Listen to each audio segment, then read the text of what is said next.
Wassalamu ala asyrafil anbiya'i wal mursalin Sayyidina Maulana Muhammadin wa ala alihi wa sahbihi ajma'in.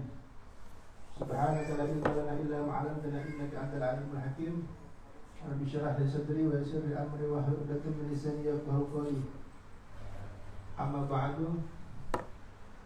Para pemirsa dan penonton Dalwa TV dan seluruh yang terkait daripada medsos Al-Ustaz Segar bin Hasan Baharun. Alhamdulillah, pada malam ini kita bersyukur pada Allah Subhanahu wa taala yang telah mengaruniai kita kepada taufik dan hidayahnya untuk menghadiri daripada majlis taklim kajian Samawa. Salawat serta salam kita curahkan kepada baginda Rasulullah sallallahu alaihi wasallam.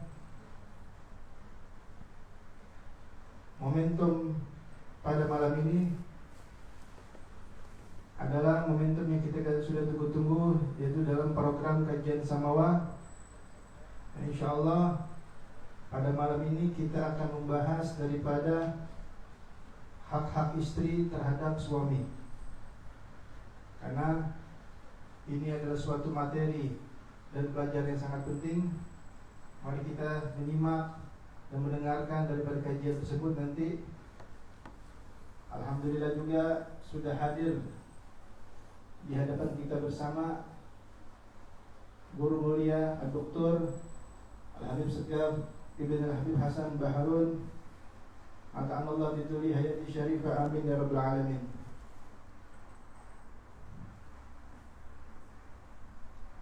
InsyaAllah di dalam akhir kajian ini ada beberapa pertanyaan yang sudah masuk dari para pemirsa dan para pecinta Al-Ustaz Baharun yang akan kita tanyakan nanti insyaallah kepada beliau.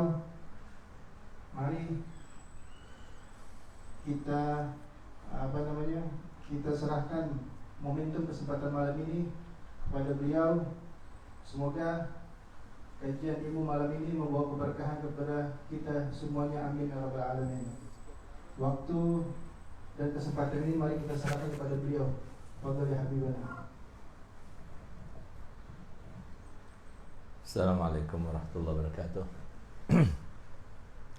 Alhamdulillah, wassalatu wassalamu ala Rasulillah Sayyidina Muhammad ibn Abdillah wa ala alihi wa sahbihi wa wala wa la hawla wa la quwwata illa billah. Amma ba'du. Para pemirsa Dalwa TV dan semua yang terkait dengan medsos kami yang saya muliakan, saya cintai dan selalu saya doakan, dan semoga mereka antum semuanya tidak lupa juga mendoakan Al-Fakir, dan semoga kita semuanya termasuk yang dipilih oleh Allah Ta'ala untuk mendapatkan anugerah dan anugerahnya, amin ya rabbal alamin.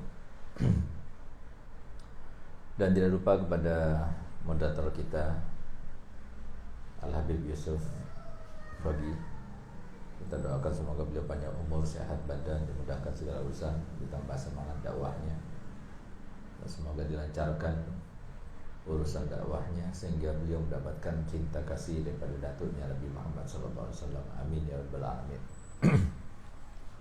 Pada malam ini sebagaimana dijelaskan tadi, kita akan bahas sebuah pembahasan yang menjadi pokok permasalahan kebanyakan yang terjadi di antara keretakan rumah tangga. Allah SWT mengatur manusia dengan sedemikian rupa melalui syariatnya. Tujuannya supaya tidak ada satu pasangan pun, baik suami maupun istri, yang kemudian tidak mendapatkan apa yang harusnya dia dapatkan, baik dari segi kebahagiaan, baik dari segi keamanan, pengayoman, tanggung jawab dan sebagainya. Oleh karena itu, maka permasalahan banyak terjadi di antara kaum muslimin pada zaman sekarang ini, terutama di kalangan anak-anak muda yang merajut perkawinan atau pernikahan, itu karena mereka tidak tahu dengan hak-hak masing-masing. Sehingga kadang-kadang hak pun mereka nggak tahu apa itu hak.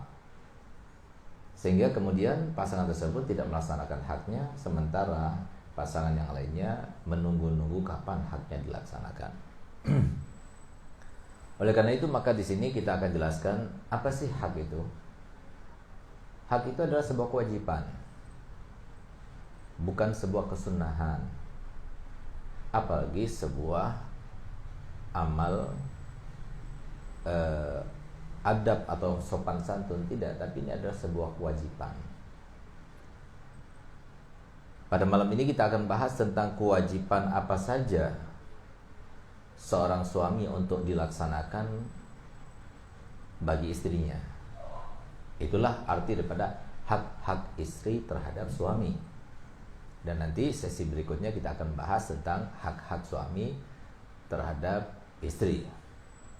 Nah, sekarang kita akan bahas tentang apa saja haknya seorang istri yang harus dilakukan. Bukan sunnah, bukan sebuah kebaikan, bukan sebuah kemurahan, bukan sebuah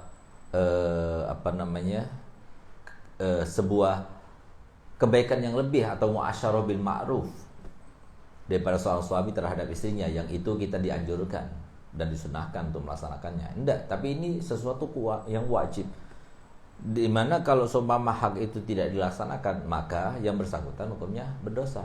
Itu hak, itu namanya. Sebagaimana Nabi SAW bersabda dalam hadisnya, inna likulli syai'in haq fa'ati kulladzi haqqin haqqa. Sesungguhnya segala sesuatu itu punya hak. Anak kita punya hak, istri kita punya hak, tetangga kita punya hak, bahkan badan kita juga punya hak. Maka hendaknya masing-masing dari kalian benar-benar melaksanakan semua hak yang diwajibkan kepadanya. Itu hak, itu namanya. Nah, sekarang kita akan bahas apa haknya seorang istri terhadap suami, atau dengan kata lain yang lebih mudah untuk dimengerti, apa kewajiban yang harus dilaksanakan oleh seorang suami untuk istrinya. Ini akan kita bahas pada malam ini, dan ini penting sekali, dan semoga para suami-suami mendengar dan juga para istri menyimak, sehingga mereka benar-benar tahu apa yang menjadi hak mereka dan apa yang harus dilaksanakan untuk pasangannya tersebut. Yang pertama adalah tentunya adalah muasyaratuhu bil ma'ruf, menggaulinya dengan baik. Itu adalah sebuah kewajiban yang Allah wajibkan kepada setiap seorang suami terhadap istrinya. Menggaulinya dengan baik maksudnya berakhlak mulia, itu hukumnya sunnah. Akan tapi memperlakukan istri di atas akhlak yang baik, tentunya seorang muslim kepada muslim yang lainnya, itu hukumnya wajib, bukan sebuah sunnah. Jadi misalnya apa? Menggauli istri itu dengan baik, misalnya memaklumi kekurangannya. Ini sangat penting sekali, karena sebenarnya yang terjadi tanpa kita itu melihat kepada dohirnya, tapi batinnya, laki-laki dengan perempuan itu nggak level. Laki-laki levelnya ya laki-laki, perempuan levelnya perempuan. Sehingga di sini artinya seorang laki-laki sejati itu adalah yang mau meletakkan haknya, ya, terhadap istrinya, meletakkan kewajiban yang harus dilakukan oleh istri terhadap suaminya, dia gugurkan. Nah, itu adalah seorang laki-laki yang sejati. Kenapa demikian? Karena memang seorang wanita itu Allah ciptakan dengan segala kekurangannya sebagai ujian bagi seorang laki-laki. Bahkan Nabi SAW sendiri, beliau itu telah memberitahukan kepada kita, ma taraktu fitnatan asyadda ala rijali ummati minan nisa. Ma taraktu fitnatan ba'di asyadda ala rijali ummati minan nisa. Tidak aku tinggalkan suatu fitnah setelah aku meninggal nanti yang lebih dahsyat, lebih besar, ya, daripada fitnahnya perempuan kepada laki-laki. Itu umum, ya. Fitnah perempuan secara umum pada laki-laki, fitnah seorang ibu terhadap anaknya laki-laki, fitnah seorang istri terhadap suaminya, fitnah anak perempuan terhadap orang tuanya, itu fitnah yang terkait dengan perempuan itu paling besarnya fitnah. Sehingga apa? Fitnah itu cara menghentikannya cuma satu. Bagaimana caranya? Meredamnya. Nggak ada jalan lain. Diredam. Nah, meredam fitnah itu bagaimana caranya? Kita harus tahu dengan teorinya. Nah, di antara teori yang harus kita ketahui sebagai seorang laki-laki, perempuan itu bukan level kita. Sehingga harusnya kita lebih banyak mengalah, ya. Kita lebih banyak diam daripada berbicara, karena nggak level sama kita. Kalau kita berbicara kadang-kadang dia nggak mengerti, karena Allah Ta'ala ciptakan memang dia seperti itu. Nah, oleh karena itu maka Nabi SAW berkali-kali memberikan kita sebuah anjuran, khatibin nas ala qadri gulihim. Hendaknya kita itu berikan atau berdiskusi dengan seseorang itu dengan kadar akal mereka. Kenapa? Berarti akal itu beda-beda.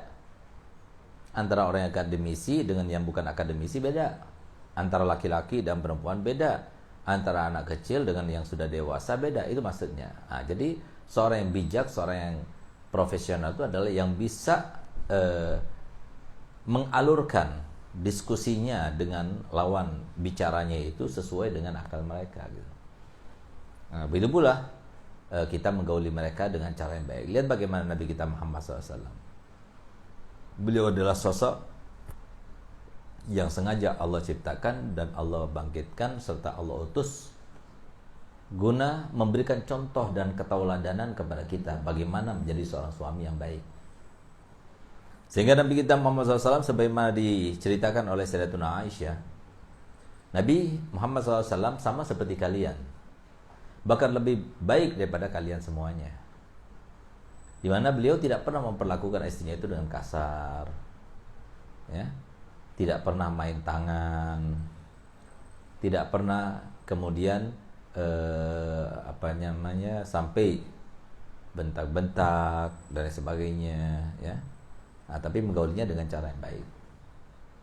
Bahkan Nabi kita Muhammad SAW, pelayanannya Nabi kepada istrinya itu lebih banyak daripada pelayanan istrinya untuk Nabi. Dan itu menandakan bahwasanya Nabi SAW itu adalah seorang yang sangat berakal, sangat cerdas, sangat cerdik. Nah, kenapa? Tahu dengan kekurangan seorang wanita. Dan harusnya kita itu meniru Nabi Muhammad SAW dalam hal ini. Nah, jadi kalau seumpama ada permasalahan dan sebagainya, jangan terlalu kita pikirkan. Jadi anggap lewat saja begitu. Nah, kalau kita seriusi sesuatu yang nggak harusnya kita seriusi, akhirnya jadi sebab-sebab perselisihan, pertikaian, perkelahian dan sebagainya.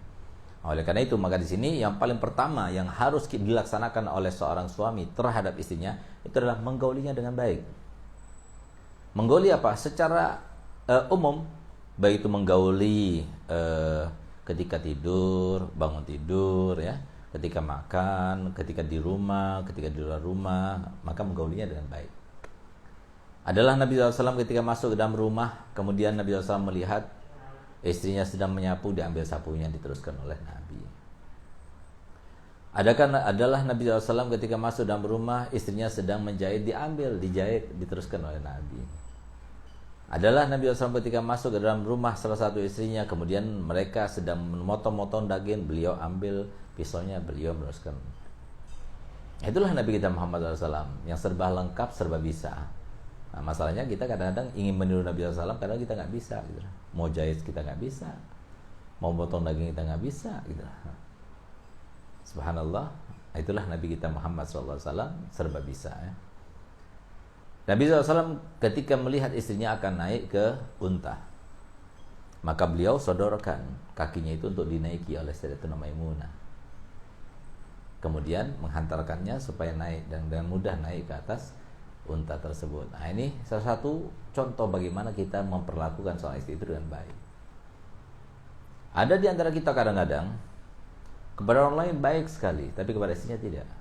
Padahal istri kita, anak kita, keluarga kita, kerabat kita, besan kita, dan juga mertua kita itu adalah orang-orang yang nantinya akan dimintai kesaksian pertama kali terkait dengan kita itu mereka. Sehingga kemudian Nabi SAW bersabda dalam hadisnya, khairukum khairukum li ahlih wa ana khairukum li ahli. Yang terbaik di antara kalian adalah terbaik pada keluarganya, dan aku adalah yang terbaik pada keluargaku. Di dalam hadis lain Nabi SAW bersabda, ma akraman nisa illa karim wa ma ahanahunna illa laim.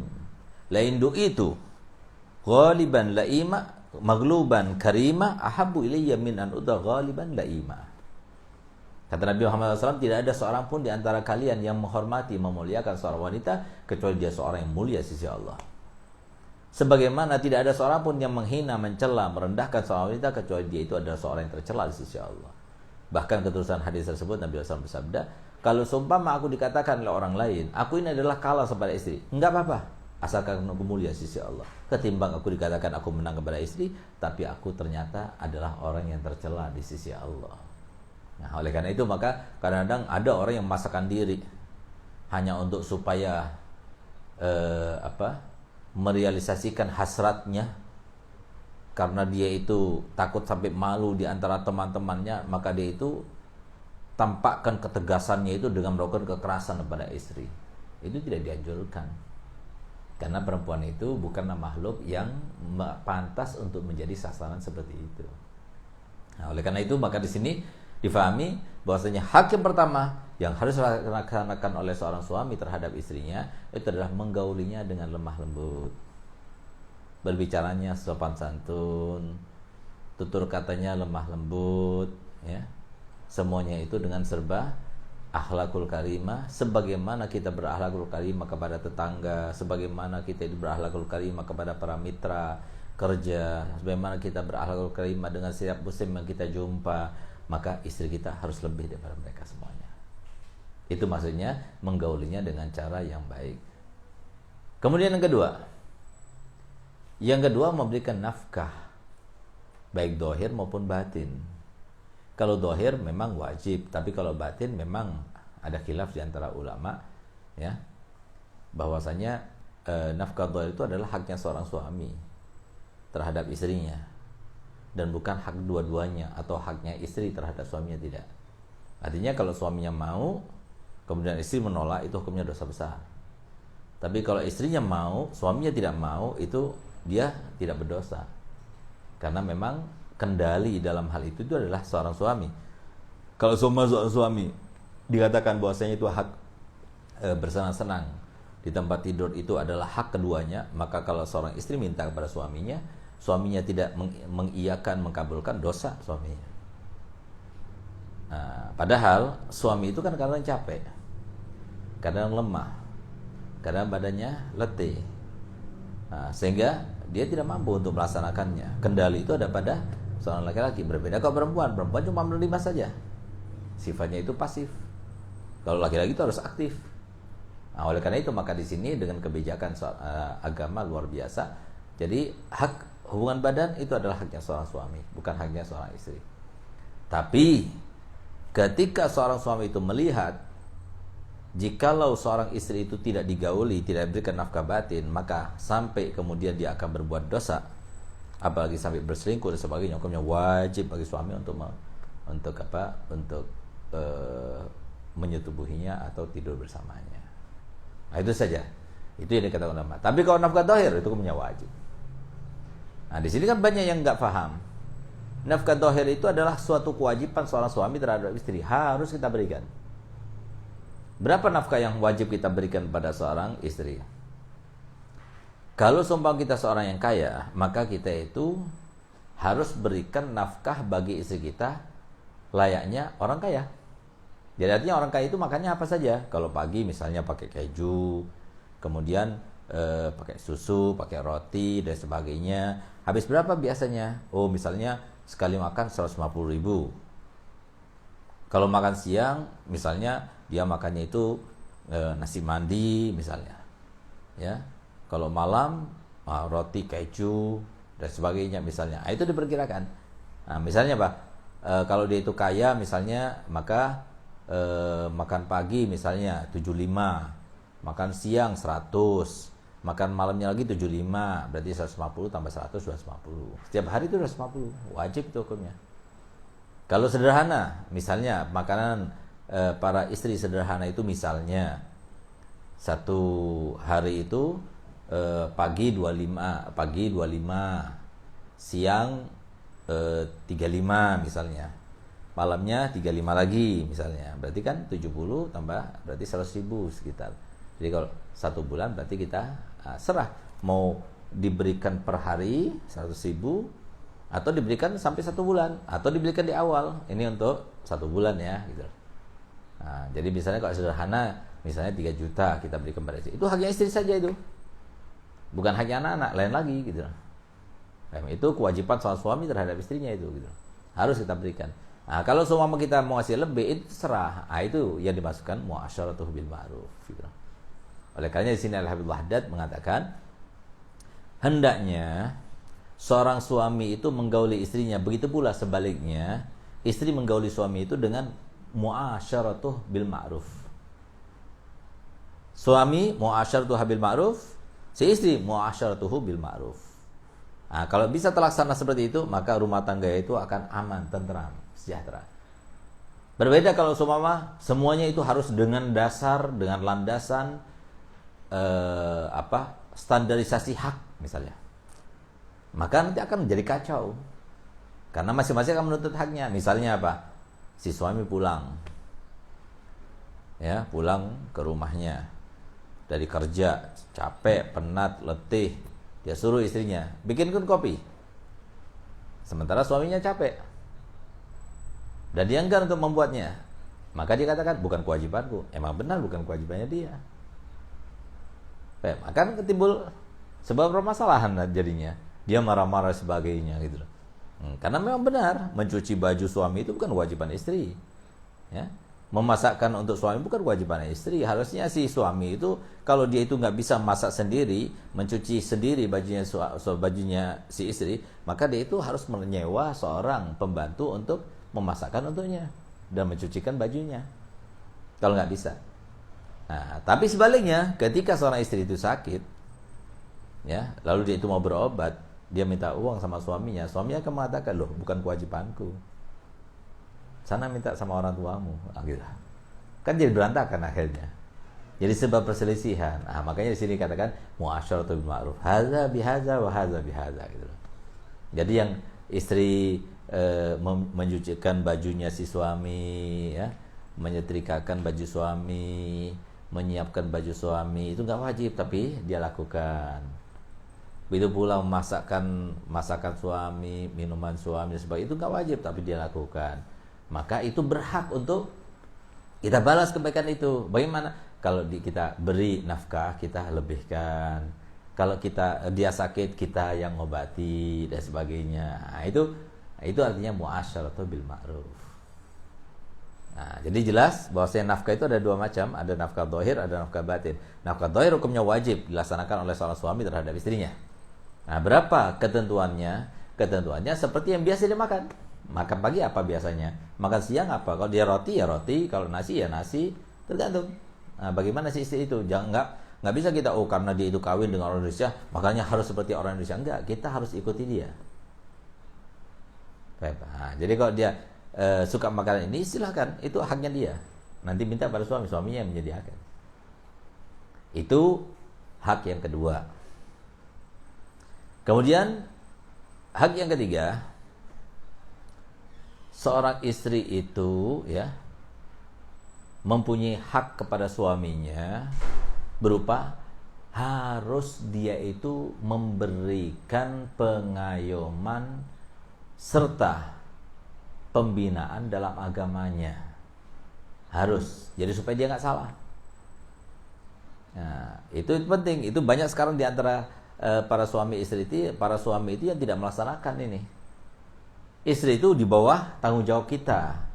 Allah yang memberikan tanggung jawab itu kepada kita langsung, bukan Nabi Muhammad, bukan ayahnya, bukan ibunya, tapi Allah langsung. Sebagaimana disebutkan dalam hadis, Allah fi nisa fa innahunna awanin indakum akhadtumuhunna bi amanatillah wastahlaltum furujahunna bi kalimatillah. Yang artinya hati-hatilah kalian dengan perempuan. Karena perempuan itu kalian terima amanat langsung daripada Allah. Dan kalian boleh menggaulinya itu langsung dengan kalimat yang Allah turunkan dalam Al-Quran. Yaitu qabiltu nikah wa tazwijah, itu dalam Al-Quran. Nah, sehingga apa? Sehingga hendaknya kita itu benar-benar memperlakukannya sesuai dengan haknya. Nah, di antara haknya itu adalah mengajarinya. Nggak bisa sholat, ajarkan sholat. Kalau seorang suami tidak bisa, maka jangan dicegah dia untuk belajar pada orang lain, kepada ustazah, atau di pengajian umum kepada seorang ustadz. Harus, dia nggak boleh dicegah kalau dia itu nggak mampu untuk mengajarinya.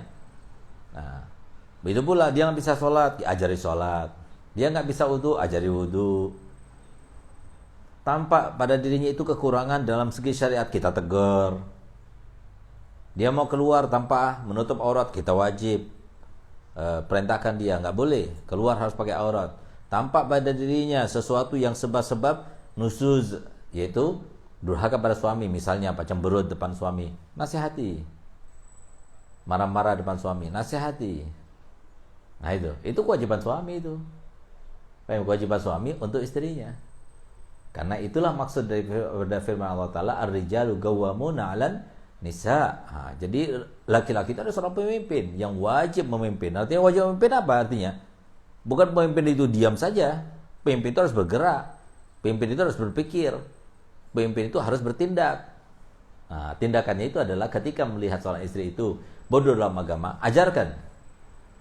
Ketika seorang istri itu kemudian melakukan kemaksiatan, tegur. Kalau perkara sudah ditegur, sudah diberitahu, tapi dia tidak melaksanakan, lepas sudah kewajiban kita. Karena apa? Karena yang memberikan hidayah hanya Allah. La yukallifullahu nafsan illa usaha. Yang penting sudah kasih tahu. Nah, dan tata caranya untuk menegur itu sudah jelaskan. Yang pertama, kita tegur. Yang kedua, kita bawa hadis Nabi, ayat Al-Quran yang terkait dengan pelanggarannya itu. Kemudian dia itu nggak berubah juga, maka kemudian kita tidak mengomong sama dia. Nah, kita tidak tegur sama dia. Tapi jangan lebih dari 3 hari. Kalau lebih dari 3 hari tidak boleh. Selepas 3 hari kita harus ajak ngomong lagi dia. Setelah kita tegur juga, kita nasihati juga sudah, kita tidak teguran sama dia juga sudah, tapi tetap saja kita pukul. Nah, tapi caranya mukul itu bukan seperti kebanyakan orang itu, yaitu dengan tempeleng, dengan sapu, dengan sebagainya. Tidak, tapi dicontohkan oleh ulama seperti memukul itu dengan siwak. Tuh, begini. Nggak sakit, cuma perempuan kalau dilakukan tindakan seperti itu akan ada bekasnya gitu loh. Jadi bukan sampai memukul sampai memar, memukul sampai berdarah, memukul sampai mematahkan tulang. Nah, itu nggak boleh, dalam Islam nggak boleh seperti itu. Nah, oleh karena itu maka di sini dituntut ya, antara suami istri itu yang paling penting itu adalah bertakwa kepada Allah. Ketika seorang itu bertakwa kepada Allah, maka takwanya kepada Allah itu dikedepankan, sehingga dia itu lebih takut kepada Allah daripada kepada seorang suami ataupun kepada istri. Nah, jadi seperti itu. Misalnya apa? Ada permasalahan antara si istri dengan keluarganya, dia harus berikan nasihat, itu haknya dia. Jangan tinggal diam. Paham? Oh, urusan dia, saya bukan urusan saya. Jangan. Kalau dia itu butuh nasihat, dia butuh teguran, dia butuh pembinaan, kita harus bina, kita harus tegur, kita harus nasihati. Dan kalau Nabi SAW telah bersabda dalam hadisnya, hakul muslim ala muslim situn. Jadi hak muslim satu dengan yang lainnya itu hukumnya ada 6. Nah, di antaranya izastan sohaka fansahu. Kalau dia itu minta nasihat kepada kamu, nasihati dia. Nah, itu kalau seorang muslim, bagaimana dengan seorang istri yang menjadi tanggung jawab kita? Muslim itu bukan tanggung jawab kita, tapi kalau istri kita itu tanggung jawab kita. Nah, sehingga apa? Wajib kita itu beri nasihat. Kalau kira-kira dia itu nggak menerima nasihat kita bawa kepada orang alim untuk supaya menasihatinya. Nah, sehingga apa? Sehingga dia itu mendapatkan haknya dari kita. Gitu. Itu kewajiban seorang suami, ya, menyediakan atau langsung dia sendiri yang melaksanakan, itu hukumnya wajib untuk menyediakan nasihat, teguran, peringatan kepada seorang istri itu. Kemudian di antara hak seorang istri terhadap suaminya itu adalah hendaknya jangan dicegah untuk dia itu bersilaturahmi. Benar memang seorang suami itu begitu menikah dengan istrinya, maka hak terbesar seorang istri itu setelah haknya Allah dan Rasulnya untuk dilaksanakan olehnya, itu adalah haknya suami. Benar. Tapi jangan sampai kita itu memutuskan tali silaturahminya. Nggak boleh kita itu mencegah untuk dia itu ketika dia itu ingin bertemu dengan orang tuanya, kita cegah. Orang tuanya sakit, kita nggak boleh mereka pulang, nggak boleh. Itu bukan hak kita itu haknya dia untuk kita itu mengantarkan. Hak dia untuk dia itu berjumpa. Nggak boleh kita mencegah. Sama seperti kita. Jadi kita itu mau punya seorang orang tua, punya kerabat yang sakit dan sebagainya, harusnya ya kita datang kepada orang tua kita. Sama seperti itu, kita izinkan. Jangan sampai nggak diizinkan gitu. Nah, tapi jangan terus-terusan. Benar, ya paling tidak 1 tahun sekali itu minimal. Ya, jangan dicegah seorang istri itu kemudian ingin melihat orang tuanya, ingin melihat kerabatnya. Nah, itu paling tidak 1 tahun 1 kali itu harus dilaksanakan. Nah, tapi kalau suami itu menuntut setiap minggu, setiap bulan, itu haknya suami untuk mencegah, terserah gitu. Nah, jadi jangan sampai kemudian haknya seorang istri ya kemudian menjadi kabur dengan bertolak belakang dengan syariat. Itu sama sekali tidak mungkin gitu loh. Artinya jadi emang haknya seorang istri ya untuk menjenguk orang tuanya, nggak boleh mencegah. Tapi jangan sampai kemudian akhirnya minta setiap minggu sekali, sebulan sekali, jangan gitu. Karena dia sudah menikah, dia harus tahu diri bahwa kalau dia menikah, hak yang terbesar itu adalah seorang suami. Jadi harus adaptasi dia atau merubah keinginan dia gitu. Dan tidak boleh dia itu kebalikannya, nggak boleh dia itu kemudian orang tuanya mau datang kemudian kita cegah, nggak boleh. Itu haknya istri. Nggak boleh kita melarang, nggak boleh. Kecuali kalau semua kerabatnya yang bukan muhrim ya, nah, kemudian dilarang untuk datang ke sana, itu serah dia. Nah, itu diantara haknya seorang suami yang harus dilakukan untuk istrinya. Nah, kemudian di antara kewajiban seorang istri, kewajiban seorang suami terhadap istrinya itu, ya selain nafkah, selain yang 4 tadi yang disebutkan, itu adalah memberikan izin ya kepadanya ya untuk melaksanakan hal-hal yang diperbolehkan dalam agama. Artinya jangan terlalu ketat lah gitu loh. Misalnya apa? Dia mau olahraga, ya silahkan, jangan dilarang ya. Itu haknya istri gitu loh. Nah, dia biasa hobi olahraga sebelumnya, kemudian begitu kawin langsung dilarang, jangan gitu. Nah, jadi kita harus tahu diri, kita itu nggak bisa memiliki 1 orang pun di dunia, tidak bisa. Sehingga lihat bagaimana Nabi kita Muhammad SAW ditegur. Nabi Muhammad ditegur di dalam surat Sab'i Ismah, di mana Allah Ta'ala firman kepadanya, innama anta muzakkir lasta alaihim bimusaitir. Apa itu musaitir? Mengendalikan, memasakkan kehendak. Nggak bisa. Seorang itu nggak bisa terkendalikan oleh siapapun juga, walaupun orang tuanya. Pasti ada sesuatu di dalam hatinya. Jadi kita harus tahu cara bergaul dengan manusia itu seperti itu. Jadi kita harus paham, oh manusia ini tidak bisa kita kendalikan. Jadi jangan paksakan kita atau mengendalikan dia. Apa-apa nggak boleh. Kamu nggak boleh ini, nggak boleh itu, nggak boleh. Silahkan. Selama itu kegiatan-kegiatan yang mubah dalam agama tidak berbenturan dengan kewajibannya terhadap suaminya, kita perbolehkan. Jadi jangan sampai kemudian ini nggak boleh, ketat dan sebagainya, kita mengatur. Nah, jangan. Oleh karenanya jangan berlebihan. Kita itu cemburu sampai su'don, sampai memproteksi semua kegiatan dan gerakan, itu salah, nggak benar. Nah, kemudian haknya seorang istri, ya, yang harus dilakukan oleh suami adalah dia itu harus dihusnudoni, jangan disu'doni. Nah, oleh karenanya kata Nabi SAW, kalau kalian itu datang ke rumah kalian pada waktu malam hari, undur sampai pagi harinya aja.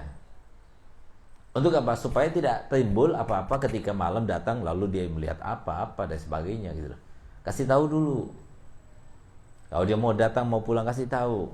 Jangan tiba-tiba. Jangan kita mata-matai. Jangan. Itu haknya seorang istri terhadap suaminya. Kalau dia salah tegur silahkan, tapi dengan cara yang baik. Karena walaupun gimana dia itu anaknya orang, bukan anak kita. Yang apa kata kita, enggak. Perempuan itu ketika kita memperistrikannya bukan berarti dia itu menjadi budak kita. Enggak ada itu ceritanya begitu. Budak lain, istri lain. Tapi yang ada itu adalah istri itu adalah sebuah tanggung jawab yang Allah pertanggungjawabkan kepada kita. Yang ada itu adalah istri itu adalah sebuah amanat yang Allah amanatkan kepada kita. Yang ada itu adalah seorang istri adalah seorang yang Allah serahkan kepada kita untuk dididik. Itu yang ada.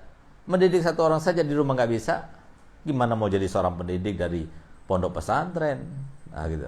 Satu orang saja di rumah nggak bisa dididik. Nah oleh karenanya pendidikan itu sebenarnya ya kalau saya lihat dan saya pelajari serta saya telaah dan saya teliti itu 3 bulan pertama. Nah jadi kalau 3 bulan pertama kita bisa benar-benar memberikan pendidikan sesuai dengan syariat, yaitu dia tidak marah, tidak minta, tidak membantah, benar-benar mengakui seorang suami itu adalah pemimpin dan sebagainya. 3 bulan selamanya dia akan seperti itu. Tapi kalau sudah 3 bulan dia biasa marah, dia berselisih, dia dia bertengkar dan sebagainya, seterusnya seperti itu. Biasanya seperti itu. Nah, oleh karenanya jadi kesempatan kalau kita kawin ya, pertama kali yang harus kita tanamkan itu adalah ketakwaan. Kita datang kepada orang alim, tanya haknya itu apa, hak seorang istri terhadap suaminya apa, haknya seorang suami terhadap istrinya itu apa, harus tahu dan diterapkan selama 3 bulan itu. Kalau sudah 3 bulan itu kita terapkan, insya Allah kita akan berhasil. Nah itulah diantara hak-hak seorang suami yang harus dilaksanakan kepada hak-hak seorang istri yang harus dilaksanakan oleh seorang suami. Insya Allah sesi akan datang kita akan bahas tentang hak-haknya seorang suami terhadap istrinya. Kita akan bahas nantinya. Nah, silakan kalau ada yang mau ditanyakan, silakan ada pertanyaan masuk. Ya.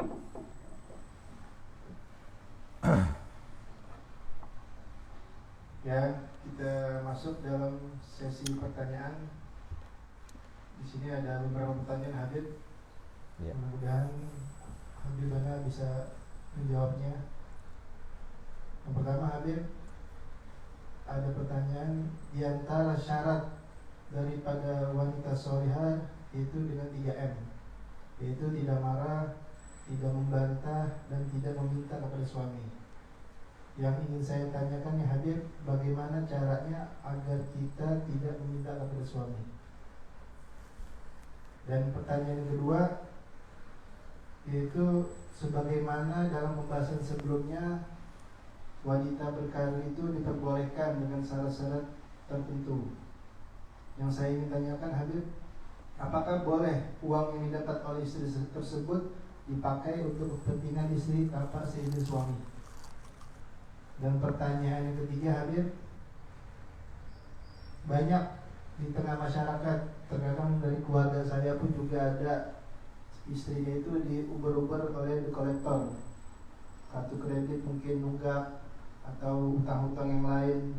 Nah, kita ini sebagai suami Habib, apakah wajib membayar hutang-hutang istri tersebut semuanya? Dan pertanyaan yang terakhir Habib, kalau ada istri ditinggal sama suaminya berbulan-bulan, terus istri tersebut meminta nafkah dan batin, apakah itu melanggar daripada 3M tersebut Habib? Mungkin ini saja pertanyaan yang masuk dalam sesi malam ini Habib. Ya. Ya, pertanyaan yang mewakili ya. Yang pertama adalah mengenai tidak meminta kepada suami. Jadi tidak meminta kepada suami atau 3M tadi ya, itu diantara akhlaknya Sayyidatuna Khadijah radhiyallahu anha wa ardha. Sayyidatuna Khadijah tidak pernah marah pada Nabi Muhammad. Sayyidatuna Khadijah tidak pernah minta kepada Nabi Muhammad. Sayyidatuna Khadijah juga tidak pernah membantah kepada Nabi Muhammad sama sekali, tidak pernah. Itu dengan kesaksian Nabi SAW sendiri. Sehingga maksud kenapa? Apa maksud tidak meminta di sini?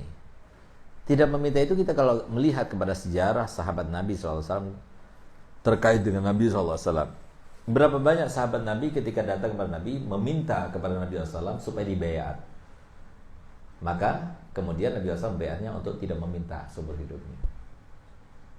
Nah, jadi meminta itu adalah sesuatu yang tidak dianjurkan dalam agama, kecuali kalau memang itu haknya, nggak jadi masalah. Tapi kalau bisa dengan cara yang lainnya, ya, jangan dengan kata-kata meminta gitu, jangan. Jadi misalnya apa?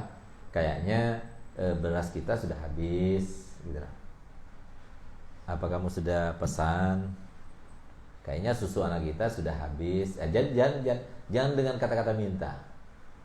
Nah, karena kata-kata meminta itu, ya, sebagaimana disebutkan dalam hadis Nabi SAW, afhashul halal as-su'al. Sesuatu yang paling keji, yang paling jelek, tapi boleh dilakukan. Apa itu? Meminta. Ya, kalau bisa tidak meminta. Jangan pernah kita bersandar pada satu orang pun. Kalau bisa, jangan bersandar. Nah, itu maksud daripada filsafat kenapa kita melaksanakan 3M diantaranya tidak meminta pada suami. Itu maksudnya. Ya, tentunya kalau seumpama seorang suami itu termasuk orang suami yang kata orang Jawa itu dablek gitu ya, muka tembok gitu ya, nggak perasaan, nggak ngerti dan sebagainya, ya silahkan gitu loh, karena itu haknya dia. Haknya dia itu adalah milik dia, itu Allah yang menentukan, silahkan, itu haknya dia. Karena kalau tidak dilaksanakan maka dia berhutang gitu loh. Itu haknya dia. Nah, karena itu menjadi kewajiban suami untuk memberikannya. Kalau nggak diberikan, ya diminta, silakan gitu. Nah, cuma maksudnya kalau bisa bukan dengan kata-kata meminta gitu. Sehingga dia selamanya tidak pernah meminta pada suami. Itu hebat. Itu seperti Sayyidah Khadijah. Nah, jadi seperti itu. Kemudian yang kedua masalah? Ya, jadi termasuk di antara yang menjadi haknya seorang istri, ya, terhadap suami, kalau dia itu ingin melakukan sesuatu kegiatan, ya, yang itu dianggap mubah dalam agama, ya, dan boleh dilakukan, maka hendaknya suami itu tidak melarangnya, hendaknya, ya. Itu termasuk haknya si istri. Akan tapi kalau seumpama itu sampai bisa menghambat kepada kewajibannya terhadap suaminya, atau sampai dia itu bisa menimbulkan suatu sifat yang bisa mencegahnya untuk menjadi seorang istri yang solihah, maka hendaknya boleh suami itu untuk mencegahnya untuk melakukannya. Misalnya, seorang istri sudah diizinkan untuk berbisnis, tapi setelah dia itu punya uang, ternyata dia itu sombong dengan keuangannya, sehingga dia itu mentang-mentang punya uang kemudian merendahkan suaminya. Silahkan dicegah. Kalau dicegah berarti hukumnya tidak boleh lagi dilakukan, karena kewajiban yang penting semua yang kebutuhan kamu aku akan sediakan. Nah, jadi seperti itu. Kalau semua dia itu tetap melakukannya berarti dosa. Jadi tidak boleh seorang istri itu berdagang, berbisnis walaupun online, kecuali harusnya dengan izin suami. Harus dengan izin suami. Bahkan berpuasa pun, walaupun puasa sunnah ataupun puasa wajib, tapi waktunya masih lama, gak wajib. Hukumnya wajib dia izin kepada suami. Apalagi seperti bisnis begitu. Kenapa? Karena bisa jadi bisnisnya itu terkait dengan laki-laki, bisnisnya itu terkait dengan apa yang tidak disukai sama suami dan sebagainya. Sehingga harusnya perempuan yang solihah itu, istri yang solihah itu tidak berbuat apapun terkait dengan bisnisnya, mau bisnis apa, itu jelaskan pada suami. Diridhoi suami, silahkan. Nggak diridhoi suami, jangan. Itu soal istri yang solihah itu seperti itu. Nah, tapi kalau dia tanpa izin, maka hukumnya ya dia termasuk istri yang tidak baik. Gitu. Kenapa? Akan menimbulkan suatu permasalahan di kemudian hari, karena gak sesuai dengan aturan yang diajarkan oleh Nabi kita Muhammad SAW. Oleh karenanya di sini dikatakan oleh Imam Ghazali, jangan kamu kawin dengan 4 orang. Yang pertama yang lebih kaya, yang kedua yang lebih cantik, yang ketiga lebih alim, yang keempat lebih tinggi postur tubuhnya. Biasanya 4 keadaan ini menjadikan perempuan itu sombong kepada suaminya. Nah, jadi seperti itu. Kemudian yang ketiga, hutang seorang istri. Ya, jadi hutang seorang istri itu bukan menjadi hutang suami, tidak. Kecuali kalau istri berhutang karena dia itu tidak mempunyai nafkah yang harusnya diberikan oleh suami, ya itu menjadi tanggung jawab suami. Tapi kalau hutang istri pribadi, dia main online, dia main arisan, dia apa, dia yang melakukannya, yang tidak terkait dengan suami dan kewajiban suami terhadap istrinya, maka kemudian dia itu terjebak dengan hutang. Gimana hukumnya? Wajib dia tidak wajib dia itu melaksanakannya karena tidak terkait dengan suami. Paham? Itu antara istri sendiri dengan yang meminjami uang itu gitu. Jadi bukan kewajiban suami untuk cuma seperti tadi disebutkan muasyaratu bil ma'ruf. Jadi kalau tahu orang lain itu berada dalam kesulitan, maka hendaknya kita bantu orang lain, apalagi istrinya gitu. Karena muasyaratu bil ma'ruf gitu. Nah, jadi kalau suami kita tahu istri kita yang punya hutang, ya kasihan. Ya kita lunasi, kalau kita bantu dan sebagainya, sambil kita didik supaya dia tidak berhutang lagi sampai seperti itu gitu loh. Nah, jadi seperti itu. Nah, nanti kalau seumpama ini diantara kenapa terjadi seperti ini gitu loh. Seorang istri punya hutang sementara suami tidak tahu, tiba-tiba dia punya hutang sekian dan sebagainya yang merepotkan kepada suaminya, akhirnya suami yang dituntut dan sebagainya karena si istri tidak terus terang kepada suaminya. Coba terus terang kepada suaminya, maka tidak akan terjadi yang semacam itu. Nah, oleh karena itu maka di sini saya akan himbau pada seluruh pemirsa baik Dalwa TV dan semua medsos, ayo kita pelajari, kita gali, kita ketahui apa saja yang diajarkan oleh Nabi kita Muhammad SAW. Dengan menerapkannya maka kita akan bahagia dunia dan akhiratnya. Dengan menerapkannya maka tidak akan terjadi sesuatu keresahan di masa yang akan datang. Tidak akan terjadi permasalahan, tidak akan terjadi problematika kehidupan. Itu yang diajarkan oleh Nabi kita Muhammad SAW dalam syariat ini. Hadanallahu wa iyyakum. Dan semoga apa yang telah kita beberkan ini berguna bagi kita semuanya. Dan insyaallah kita ketemu di sesi yang akan datang, yaitu sesi di mana akan membahas tentang hak-hak suami terhadap istrinya.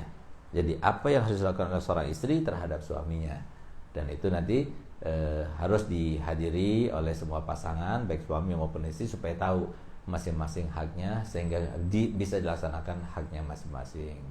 Kita minta kepada Allah Ta'ala semoga kita semuanya menjadi keluarga yang samawah, menjadi keluarga yang mendapatkan rahmat selalu daripada Allah Ta'ala dan anugerah darinya. Dan semoga istri kita menjadi istri yang solihah, suami kita menjadi suami yang soleh, anak-anak kita menjadi anak-anak yang soleh dan solihah insyaallah. Ala hadziniyah wa kunniyatin solihah wa la manawasa wa solih. Al-Fatihah.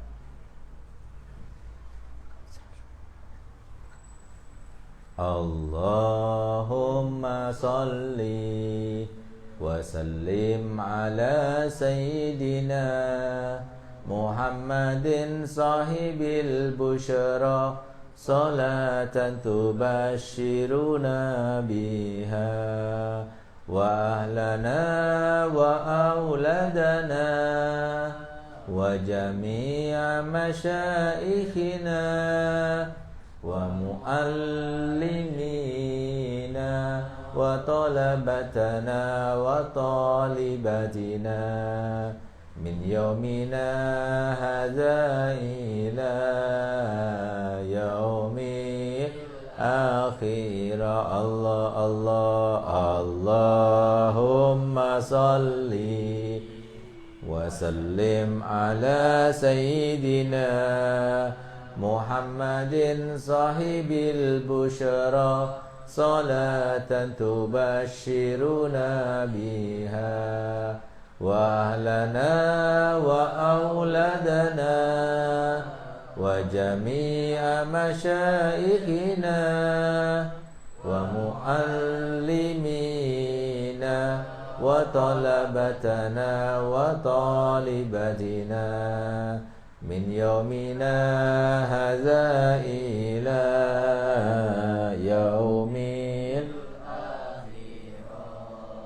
Allahumma salli wa sallim ala sayyidina Muhammadin sahibil busyra salatan tubashiruna biha wa ahlana wa auladana wa jami'a masyaikhina wa muallimina طالبنا وطلبتنا وطالبتنا من يومنا هذا إلى يوم الآخر يا ربنا اعترفنا بأننا اقترفنا وأننا أشرفنا على لظى أشرفنا فتب علينا توبة سل كل حوبة واستر لنا العورات وآمن الروعات واغفر لوالدينا ربي ومولودينا إخواني وسائر الخلان وكل ذي محبة أو جيرة صحبة والمسلمين أجمع آمين يا ربي أسمع فضلا وجودا منا لا باكتساب منا بالمصطفى الرسول نعضى بكل سول بالمصطفى الرسول نعضى بكل سول بالمصطفى الرسول نعضى بكل سول صلى وسلم ربي عليه عد الحبي وآله وصحبه عدد الصحب والحمد لله في البدء والتناهي حمدا كثيرا دائم محبة النسائم سبحان رب العزة عما يصفون والسلام على الحمد لله بالعالمين سر الفاتحة.